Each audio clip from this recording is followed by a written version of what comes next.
భూమాత అన్నారు కానీ భూపిత అని అనలేదు.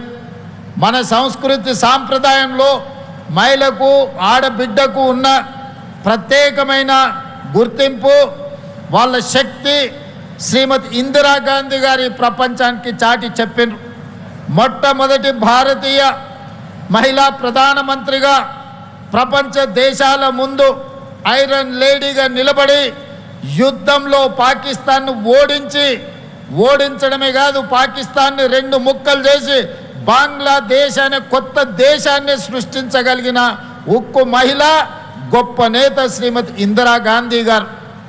ఆ ఇందిరాగాంధీ గారి నేతృత్వంలో నడిచిన ఈ పార్టీ శ్రీమతి సోనియా గాంధీ గారి నాయకత్వంలో ఏర్పడిన ఈ తెలంగాణ రాష్ట్రం మహిళల్ని ఆడబిడ్డల్ని స్ఫూర్తిగా తీసుకోవడమే కాకుండా ఈ ప్రాంత విముక్తి కోసం పోరాటం చేసిన చాకలి ఐలమ్మ కావచ్చు, ఆరుట్ల కమలాదేవి కావచ్చు, మల్లు స్వరాజ్యం కావచ్చు, వీళ్ళందరూ గొప్ప మహిళా నాయకురాళ్ళుగా రాణించి మన కీర్తి ప్రతిష్టలను ప్రపంచానికే చాటి చెప్పిండ్రు.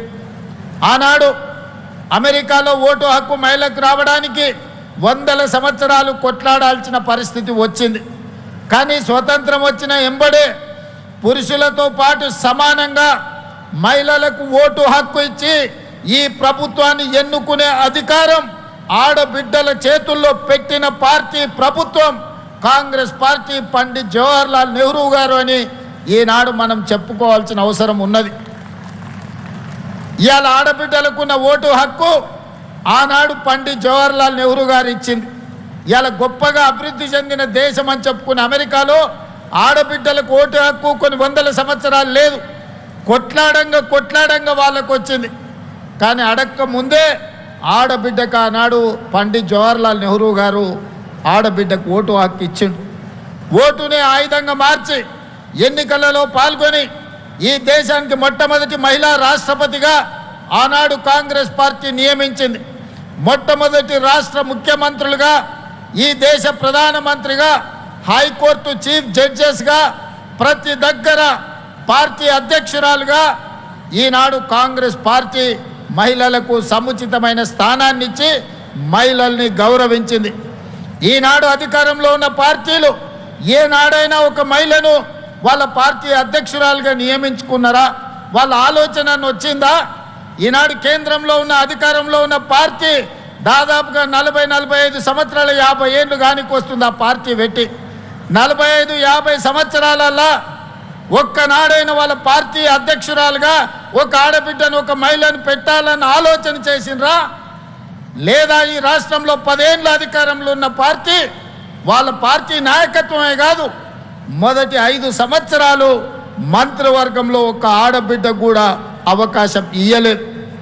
ఈడ మా అక్కలు వేలాది మంది చదువుకున్న వాళ్ళు ఉన్నారు, పరిపాలన చేయగలిగిన శక్తి ఉన్నోళ్ళు ఉన్నారు, ఎవరు ఏం చేస్తున్నారో విశ్లేషణ చేసే సామర్థ్యం ఉన్నోళ్ళు ఉన్నారు. మీరందరూ ఆలోచన చేయండి. కేంద్రంలో అధికారంలో ఉన్న పార్టీ 45-50 ఏళ్ళైనా వాళ్ళ పార్టీ అధ్యక్షురాలుగా కేంద్రంలోనే కాదు రాష్ట్రంలో కూడా ఏ రోజు నియమించుకోలేదు. 10 ఏళ్ళు అధికారంలో ఉన్నోళ్ళు 5 ఏళ్ళు మంత్రి పదవి కూడా ఇయ్యలేదు.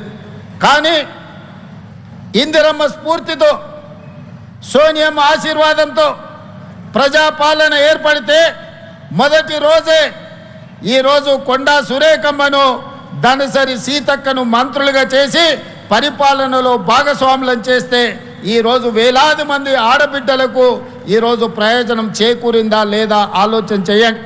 ఇవాళ సర్పంచులుగా, వార్డు మెంబర్లుగా, కౌన్సిలర్లుగా, మున్సిపల్ చైర్పర్సన్స్గా, మున్సిపల్ మేయర్గా గద్వాల విజయలక్ష్మి గారు హైదరాబాద్ నగరానికి మేయర్గా మహిళగా రాణించిండ్రు అంటే రాజీవ్ గాంధీ గారు స్థానిక సంస్థలలో ఆడబిడ్డలకు రిజర్వేషన్లు ఇచ్చిండు కాబట్టే ఈరోజు తెలంగాణ రాష్ట్రంలో 55-60% మహిళలు ప్రజాప్రతినిధులుగా ఈనాడు మీరు బాధ్యత నిర్వహించి సమర్థవంతమైన పరిపాలనను అందించగలిగిన శక్తి మీ దగ్గర ఉన్నదని ఈరోజు మీరు నిరూపించుకున్నారు.